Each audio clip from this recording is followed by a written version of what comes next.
Hey guys, so I just saw Godzilla King of Monsters the other day, and yeah, okay, I didn't love it as much as I thought I was going to. I went in with some really high hopes because those trailers were amazing, and I really enjoyed the other two films in the franchise, Godzilla, that first one that came out in 2016, and then Kong, Skull Island. Although I did have an issue with both of those movies. Like the first Godzilla film, there wasn't a lot of Godzilla in that one, but when he did show up, it was quite the spectacle, and that throwdown at the end with the Mutos demolishing San Francisco was amazing. It was so well done, a lot of fun, and having Bryan Cranston on board, big plus. And unfortunately, spoiler alert, but his character died very early in the piece, so he wasn't through the whole movie. So there was two strikes against the film, but overall, upon repeat viewings, and I have seen it in 3D as well, a lot of fun. I enjoyed it. I love what it brung to the lore of Godzilla. I love how it's faithful to the original Toho franchise and that original Gojira, the old Japanese film from the 50s. A lot of fun. And then Skull Island, also a fun film that had its flaws for me, and I know I'm in the minority here, but I'm a massive fan of the Peter Jackson King Kong. What he gave us in that film was just a magnum opus. It was so well done. It was beautiful. I fell in love with it, and it looks gorgeous on 4K. It's long, but they really made a anti-hero out of Kong and showed his tender side and the relationship he had with Naomi Watts. I just loved it. It was just so well done. It was beautiful, and of course, that's also got Kyle Chandler in it, who is now in this new film with Vera Farmiga and Millie Bobby Brown and Charles Dance. So the counter argument for that first Godzilla film not having a lot of Godzilla in it, this one definitely has got a lot more Godzilla in the film with the addition of King Ghidorah, Rodan, and Mothra. The fight scenes in this is nothing short of spectacular. The cinematography, the images they capture on screen, every one of the fight scenes could be a screensaver or a wallpaper for your phone or your computer. It was stunning. I'm really looking forward to picking up the book as well, the making of, because the imagery in this film was sick, second to none. They captured some amazing footage, the monster fights, the smackdowns, the carnage, the special effects, the score, top notch. Where it fell down for me, and this is a small nitpick, I'm going to definitely watch it again. I'm going to pick it up when it comes out on 4K. Was the human element. I mean, the plot, the story, and the human characters were just stupid. I mean, I did have a trolley reaction to this film a couple weeks ago where I kind of denounced the critics because I knew the talk was that the critics weren't giving Godzilla King of Monsters a very good score. And the argument was that the human part of it was just stupid and silly, but the monster carnage was good. I had a bit of a shot at the critics saying, you don't understand what people want. Some people just want to go to the cinemas and have spectacle and have fun and enjoy a film for what it is. I mean, it's Godzilla taking on monsters. That's what you want to see. And this film certainly delivered that. But they were absolutely correct when they said that the plot and the human part of the story was just weak. I'm kicking myself now because I do feel like a bit of a hypocrite because I'm agreeing with them. It was silly. I don't want to go into spoilers too much. But the plot that drives the film, Vera Farmiga's character, for instance,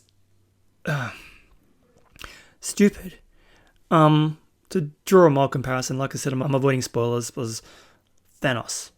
I don't know if that is giving a lot away here, but it's the Thanos plot. And yeah, it was dumb, the way they kind of carried it out. It feels like that a lot of the human element was cut out of this film and has made it a bit sloppy in that regard. Like, this film is just over 2 hours, so it feels like they had a longer cut, but they just wanted to cut that human element down so they could get to the monster fighting, which everybody wants to see. But unfortunately, when you got those moments between the monsters fighting, you're with the human characters and you just don't want to be there. You're kind of like looking at your watch thinking, bring on the fights, this is stupid. So unfortunately, it's not the marvelous spectacle I wanted it to be in regards to like an all-round entertaining film. But upon repeat viewings, I know I'm going to love it because you can just fast forward all the shitty bits. Like, I'm not hating the film. Like I said, the fights between Godzilla and King Ghidorah were absolutely epic. And the special effects and everything was amazing. Like I said, the photography, this is an epic film and it looks gorgeous. but it's just kind of let down on the human side. But that can be said for any kind of action spectacle from the 90s on, like the Independence Day and the Godzilla from Roland Emmerich and Dean Devlin. Even those films, the human part of it is overly dramatic and silly and can't carry the film. But what you want to see is the special effects and the spectacle, and delivered on all fronts. So yeah, once again, we've got a big film that definitely needs to be seen on the big screen. I mean, the carnage is great, but that human plot that carries the film forward and pushes the plot forward just really fell flat. Now, it's not because of the actors. The actors are great. I'm a big fan of Kyle Chandler, Vera Farmiga, Billy Bobby Brown. I love her in Stranger Things, and Charles Dance, who I've loved since Alien 3, much less Game of Thrones. Every actor in this is competent, and they do the best they can with their roles.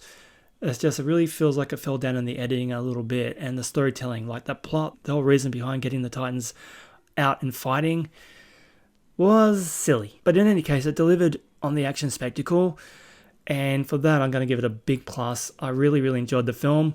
It was a lot of fun, and yeah, I couldn't see it on the big screen, unfortunately. I did go see it at the theaters, but the VMAX experience was not available to me. For some reason, the film, I went in a week late, so the film for some reason has been pulled from those big screen events pretty quick. Like after 1 week, bang, it's relegated to the small theater. Maybe because it's just not making the dollars. Probably not. X-Men Dark Phoenix has just opened.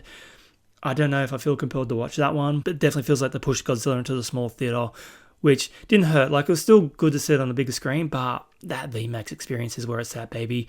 That's where I wanted to see it. I didn't get a chance to, but hey, it is what it is.